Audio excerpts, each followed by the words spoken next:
Taraqqiy etgan bugungi davrda jinoyatlar turi va sodir qilish uslubi o'zgarib bormoqda. Axborot texnologiyalari, aloqa vositalaridan foydalanib sodir qilinayotgan jinoyatlarni shular sirasiga kiritish mumkin. Oramizda o'z pullarini firibgarlarning aldoviga uchib plastik kartalarga o'tkazib yuborayotgan hamyurtlarimiz bor.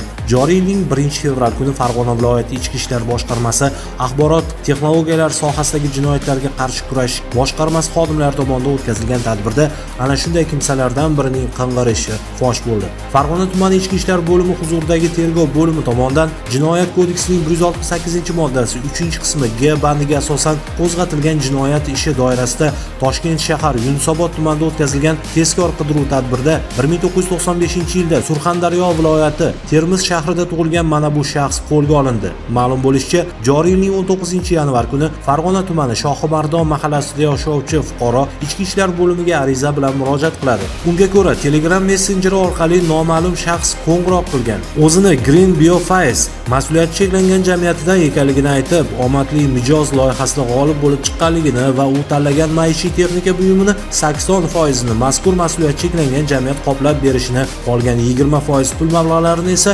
ko'rsatilgan bank plastik kartasi hisobiga o'tkazib berishini aytgan. Jabrlanuvchi esa uning so'zlariga ishonib 3,5 million so'm pullarni o'tkazib yuborgan. Ushbu shaxs Telegramda Green Bio nomli sahifa ochib, jinoiy faoliyatini amalga oshirib kelganligi, telefon apparati ko'zdan kechirilganda Lactavita nomli tibbiy dori vositasini savdosini amalga oshiruvchi korxona orqali ro'yxatdan o'tib, buyurtma bergan 6871 nafar shaxslarning shaxsga doir ma'lumotlarini yuklab olganligi va bundan tashqari fuqaro Toshkent shahar, Andijon, Namangan, Farg'ona, Sirdaryo, Qashqadaryo viloyatlari va Qoraqalpog'iston Respublikasida yashovchi shaxslarga nisbatan ushbu turdagi jinoyatlarni sodir etganligi ma'lum bo'ldi. Sotuv menejeri lavozimida ishlaganman.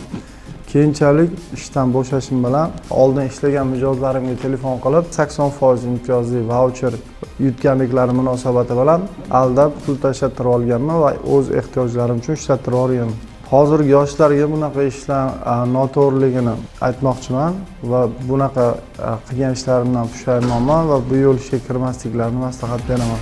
Mazkur holat yuzasidan hozirda tergovga qadar tekshiruv harakatlari olib borilmoqda. Hurmatli fuqarolar, yuqoridagi kabi firibgarlar aldoviga uchmang. Shubhali qo'ng'iroqlar kelganda ichki ishlar organlariga xabar bering, ogoh bo'ling.